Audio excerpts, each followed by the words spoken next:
Так, құрметті корей тілін үйренемін. Бүгіннен бастап біз қайда? Осы Чоннам университеті баспасының корей тілі оқулығы бойынша корей тілін үйренуді бастаймыз. Жалпы ресми тілде корей тілі деп атайды, ресми түрде кәріс тілі деп те айтады көп адамдар. Ол қазіргі қолданып тұрған корей тілін 1443 жылы Сежан Деван деген осы Кореяның басшысы құрастырған, ойлап тапқан, сол және соның командалары, қызметкерлер. Оған дейін кәрістер Қытай иероглифтерін қолданған. Бірақ ол барлық адамдарға оқуға, жазуға және қиын болған.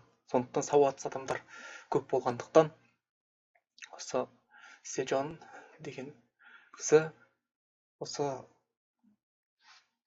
қазіргі кәріс алфавитін құрастырған.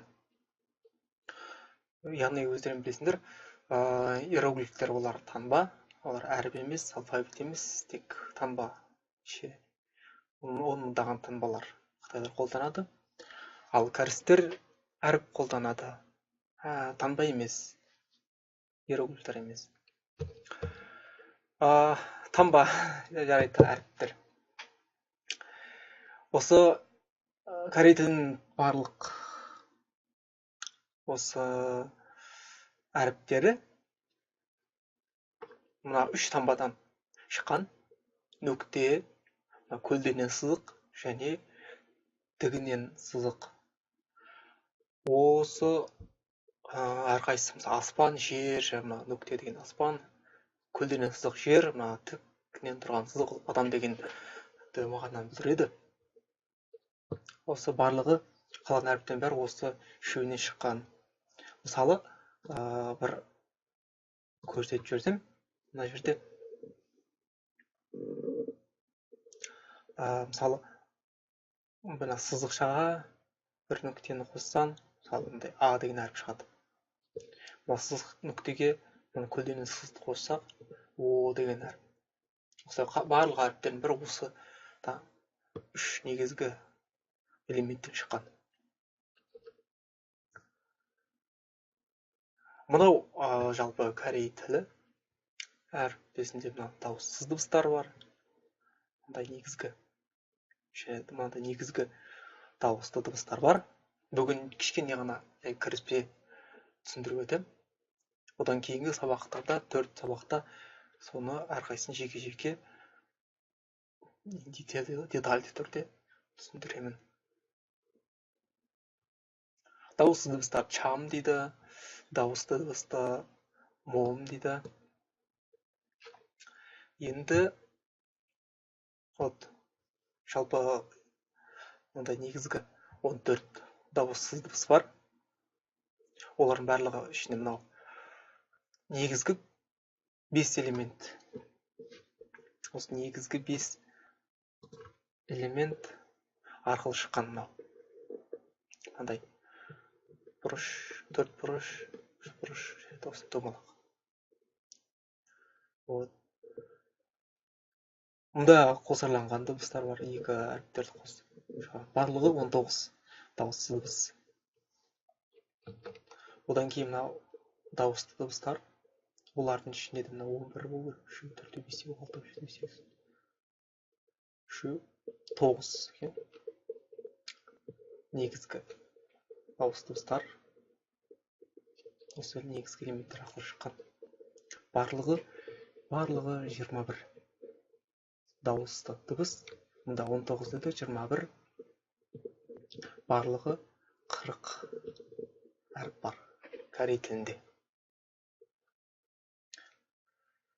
Міне өздері көріп тұрғандай, жалпы міне олар негізгі элемент, осылар арқылы мыналар шыққан, құрастырылған негізгі әріптер дейді. Одан кейін мыналар құрастырылған әріптер деп атайды мыналарды.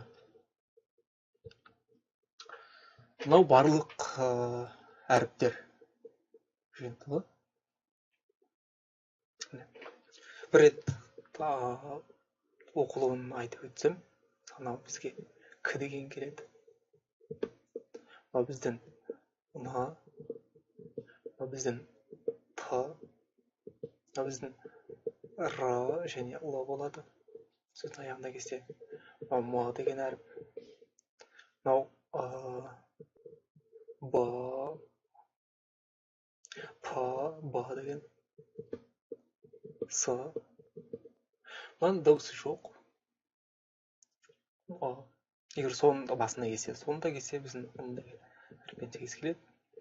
Мынау ч, сосын мынау к, алға ұмтылып еплепті деген ба? К,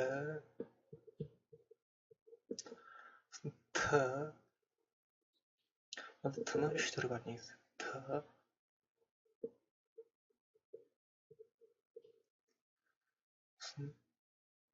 п, х. Мына жерде екі қосырлаған к, қатан. Т, п, с. Мынау біздің ц дегенге келеді. Т. Мом дауысты дауыстар. Мынау а. Оған аға бір таяқшаны қосамыз. Былай. Я болады. Біздің о деген келеді. Оған бір таяқшаны қосамыз. Йо болады. Йо. Мынау о. Оған бір таяқшаны қосамыз. Сонда йо. Бұл өте оңай.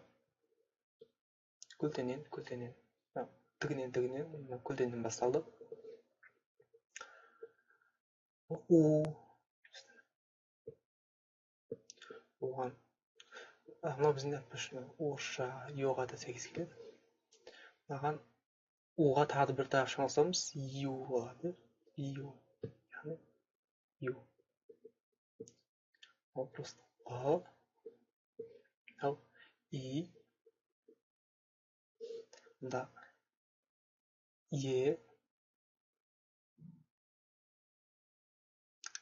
Е. Е. Мыналардың барлығы бір. Мыналар осындай е. Дыбысталу жағынан бірдей. Е. Мынау уа. Ве. Мынау да ве. Во. Ве. Мынау да уи. Уға иді қосады. Уи. Мынау ой. Ой. Аға иді қосады. Ай болды. Міне мыналардың бұл жерде де көбісі осылай өздерін қосу арқылы шыққан дауысты дыбыстар. Не бүгінге осыны қысқаша қарап шықтық. Дауысты дыбыстар жалпы корей тілінің барлық алфавиттерін. Келесі сабақтарда біз толығымен қарастыратын боламыз. Ондай бірнеше әріптерді. Келесі сабақта кездескенше. Рахмет.